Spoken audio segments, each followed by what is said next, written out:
கோடை வெயில் மிகவும் கடுமையாக இருந்தது. மரங்கள் வாடிப் போயிருந்தன. செடிகள் தண்ணீர் இல்லாமல் உலர்ந்து கொண்டிருந்தன. ஒரு வயதான பாட்டி அவர்கள் முன் வந்தார். அவரது கைகளில் ஒரு மந்திர விதை இருந்தது.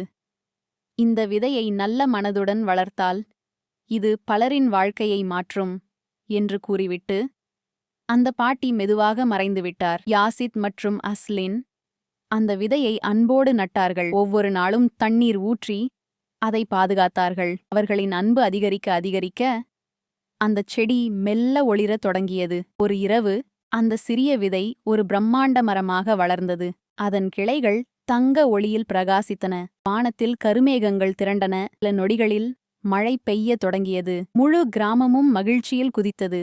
அன்புடன் செய்யப்படும் சிறிய செயல்கள் கூட பலரின் வாழ்க்கையில் பெரிய மாற்றத்தை கொண்டு வரும். இயற்கையை நேசிப்பதும் மற்றவர்களுக்கு உதவுவதும் மனித நேயத்தின் அழகான வடிவம்.